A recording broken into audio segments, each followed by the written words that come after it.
Hello and welcome to Prepspot. In this video, we are going to know about a fascinating yet controversial development in the realm of intellectual property rights in India, a development that encapsulates the intersection of cultural sensitivity, legal standards, and modern branding.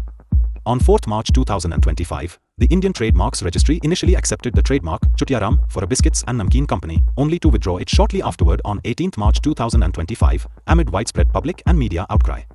This incident provides a rich case study for understanding how trademark law operates in a diverse, multilingual society like India, and it serves as an excellent example for those of you preparing for competitive exams. To begin with, let's set the stage by discussing the background and context of this issue. India has a long and storied tradition of using trademarks to protect brand identity, dating back to the enactment of the Trademarks Act, 1999, which governs trademark registration in the country. The Indian Trademarks Registry, operating under the Controller General of Patents, Designs and Trademarks, is responsible for processing thousands of trademark applications every year. In 2025, the registry receives over 50,000 applications annually, and it is not uncommon for about 10,000 objections to be raised, reflecting the complex interplay between commercial interests and cultural values. Against this backdrop, the application for the trademark tiyaram was filed by an entrepreneur named Sadhana Goswami for a company specializing in biscuits and namkeen, which are popular snack foods in India. Initially, the Delhi Trademark Office accepted the application on 4th March 2025, publishing it in the Trademark Journal on 17th March 2025. The examiner's decision was reportedly based on the interpretation that the word was a combination of chuti and ram without any inherent connection to the products being offered. However, what might have been seen as a clever brand name quickly turned into a public relations nightmare due to the vulgar connotations of tiyaram in Hindi, where the term chutiya is widely considered offensive, meaning idiot or fool. The withdrawal of the trademark on 18th March 2025 came swiftly after the application was met with intense public scrutiny and a barrage of objections on social media and from various public bodies. This reversal was grounded in legal provisions, particularly under Sections 9, 2, C, 11, and 19 of the Trademarks Act, 1999, which bar the registration of trademarks that are deemed scandalous, obscene, or contrary to public morality.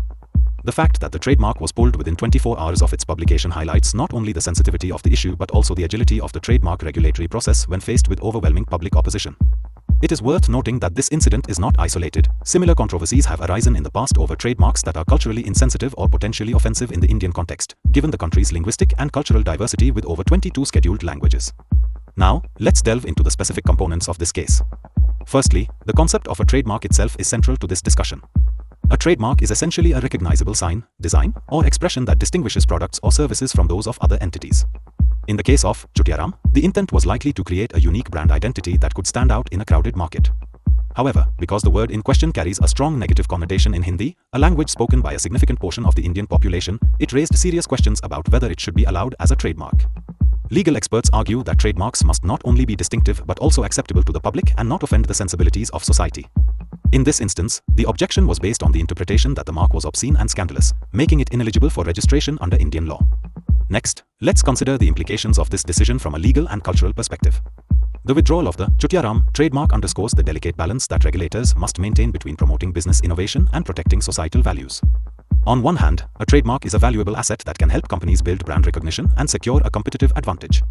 On the other hand, trademarks that are deemed offensive or likely to incite public outrage can undermine social harmony and offend large segments of the population. The swift withdrawal of this trademark following public and media backlash is indicative of a regulatory environment that is increasingly sensitive to cultural issues.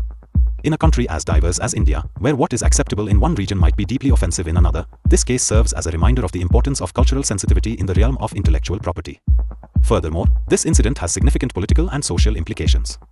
The controversy over the tiyaram trademark has ignited heated debates on social media, with hashtags such as #trademarkcontroversy and #cultural sensitivity trending widely. Many activists and community leaders have argued that trademarks should be an instrument for inclusion rather than division, emphasizing the need for policies that promote cultural sensitivity. At the same time, there is a segment of the public and some business groups that view the withdrawal as an example of excessive censorship or regulatory overreach, potentially stifling creative expression and branding innovation. This divergence in views reflects broader societal debates about free expression versus protection of public morality, a debate that is not unique to India but is particularly pronounced here due to the country's rich cultural tapestry. Looking at the economic impact, the decision to withdraw a trademark may have both short-term and long-term effects on the company that applied for it, as well as on the broader market for trademarks in India. For the applicant, Sadhana Goswami, this withdrawal likely means a loss of valuable intellectual property rights and potential brand equity. For the regulatory system, it sends a clear message to future applicants about the boundaries of acceptable trademark practices in India. The need for cultural and linguistic sensitivity in trademark registration is reinforced by this case, ensuring that future applications are scrutinized not only for commercial distinctiveness but also for their alignment with societal values. Additionally, the incident raises important questions about the role of media and public opinion in the regulatory process. The rapid spread of information through social media platforms played a significant role in mobilizing public sentiment against the trademark. With thousands of users and influential voices like those of legal experts and activists voicing their opinions, the traditional regulatory process had to adapt quickly to public pressure. This phenomenon, where media and public discourse can directly influence policy decisions, is increasingly relevant in the digital age and has implications for the governance of intellectual property rights. From an administrative perspective, the case highlights challenges within the Indian Trademarks Registry. With a high volume of applications, over 50,000 annually, and thousands of objections being raised, the registry is under constant pressure to balance efficient processing with thorough scrutiny. This incident has sparked discussions about the need for better mechanisms to screen trademark applications for cultural and linguistic sensitivities before they are published, thus avoiding public controversies and potential legal challenges later on. It is also important to consider the historical context of trademark regulation in India. Since the enactment of the Trademarks Act in 1999, the regulatory framework has evolved to address various challenges, including those posed by globalization and the digital transformation of commerce. The inclusion of explicit provisions to reject trademarks that are scandalous or contrary to public morality was intended to protect societal values, but as this case shows, the application of these provisions can be highly subjective and contentious. The withdrawal of the tiyaram trademark thus reflects an ongoing evolution in how intellectual property law intersects with cultural norms in a rapidly changing society. Moreover, this case can be seen as part of a broader trend in which the Indian regulatory authorities are increasingly called upon to manage not just economic interests but also cultural and social values. In a country where language and culture are deeply interwoven with identity, decisions in the realm of intellectual property can have far-reaching implications. The scrutiny over tiyaram is likely to influence future trademark applications, encouraging companies to adopt names and symbols that are sensitive to the diverse cultural landscape of India. As we look to the future, the lessons learned from this case are significant. For businesses, it is a clear signal that while creative and innovative branding is important, it must be done with an acute awareness of cultural context. For regulators, there is a pressing need to develop more nuanced guidelines that can help balance commercial interests with public sentiment.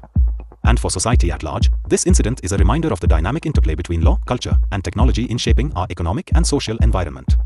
In conclusion, the controversy surrounding the tiyaram trademark serves as a compelling case study for understanding the complexities of trademark regulation in India.